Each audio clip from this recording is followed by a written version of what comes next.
Hello again, everybody. This is Brian Allee-Walsh and Bradley Handwerger, my special guest today from Saints Camp from WWLTV.com. You can read his stuff every day. Does a great job. Gets out here at the crack of dawn, leaves at the witching hour of midnight, huh? Yes. Is that your hours? I just sleep here, but I just want to know .coms, really coming. .coms unite, baby. .coms unite. Brad, it was a 76-place practice, if you will. Lasted a little over an hour and 20 minutes, and it was in the heat of the day. This team has not practiced at this time of day from 11 to 12:30, essentially, and it was warm out there. Oh, it was definitely one of the warmest days I can remember of training camp, and there have been some warm ones early on, but you talked to the guys a couple of days ago about the heat, and they actually don't mind it. It's almost like knowing they have the indoor facility that they need to go in the afternoon session, they can. They're all right with practicing outside. Anthony Hargrove has said before that he relishes the chance of practicing in heat like this because he thinks that if you can get through this, if you can push through this, and you can have a good practice through this, then games are going to be a cinch. And you know what? You kind of have to agree with him. Sure. It's been hot, and we've battled through it. Well, let's get right to the black and gold practice and what we saw out there. First off, let's go to who did not work today, and most of them there's no real surprises here. Rod Harper has a hip and did not, at the end of yesterday's final workout, he did not work. Then the three active PUP guys, Robert Meacham, Clint Ingram, and Darren Sharper, of course, did not work. Rookie cornerback Patrick Robinson, linebacker Scott Shanley, and tight end Tyler Lorenzen did not work. Everybody else worked, and I'm going to give you the stats later on as we finish this vlog here, but essentially the defense after the first drive by the #1 offense dominated this 76-place scrimmage. The surprising thing to me about that is, the offense went, Drew Brees went 4 for 4 for 64 yards in the first drive, and Reggie goes in from 6 yards out with an easy touchdown. You think at that point the offense has really got the defense's number. But then the defense turns it around, and the offense, the first team offense, I believe, when they went against the first team defense, didn't get a first down for at least the first 2 series. They went 3 and out, then I think they went into 4 and out.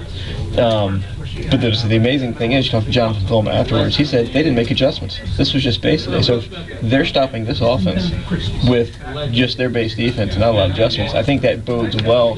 But on the other hand, I also think you always hear this adage here, this maxim, that the defense is always ahead of the offense early in training camp. It's like in baseball, pitching's ahead of the hitting, Absolutely. And while I think that's a bit true, I'll be more interested to see how the stats come out, not necessarily the New England game, but the Texans game, when the offense has had 2.5, 3 weeks to get in rhythm, because there is a large part of that. There's a reason that is always said, because it's true.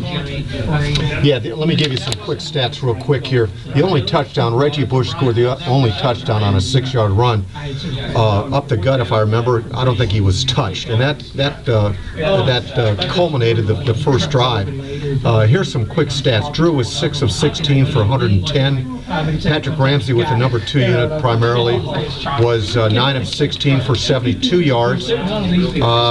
Let's see, Chase Daniel was 4 of 6 for 32, and Sean Canfield played with the 3s as well, was 5 of 7 for 31. There were no interceptions. I think Jimmy Wilkinson only had a sack and a fumble recovery, correct? Correct. There were 6 sacks.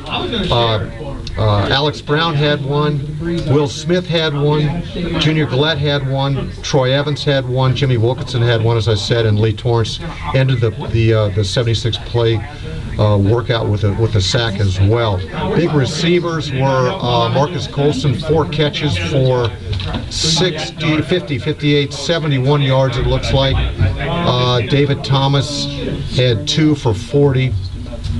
And that was pretty much it. Andy Tanner had 4 for 27 yards, and in the ground game, Lionel Hamilton he had 7 carries for 26 yards. There wasn't a whole lot of production from the running game, but all in all, I think one, they escaped without any serious injury that we could tell, and all in all, it was a good workout in the first week of camp. The injury thing is the big thing, honestly. I mean, I don't think you can read too much into Drew Brees having an off day. You can't read too much into the offense not really doing well. The biggest thing that you get out of this is that they get good film on primarily the backups to see who they need to put in on the 53-man roster, and that they came away with no injuries. That's the big thing. Right. And really, this camp, they've knock on, I guess knock on wood. That's what Sean did too, I think. They have not had any injuries. Yeah, and just so everyone knows, now they're off until tomorrow evening. They leave. When I say they're off, they have meetings, but they leave tomorrow night at 8 for D.C. in a hotel there, and they're getting ready for their visit with Barack Obama, and they've got a bunch of things on the itinerary in the D.C. area through Monday. Then they depart D.C. for, I believe it's Norwood, Massachusetts, which is a little town near Foxborough. They've got 2 workouts scheduled for Tuesday, Wednesday, and of course they open the exhibition season against the Patriots on Thursday night at 6:30 local time. You can pick it up on CST. And after that, I guess, Bradley, listen, thank you so much for sitting in today. And again, stay tuned for more updates this afternoon on NewOrleans.com, and we'll see you next time.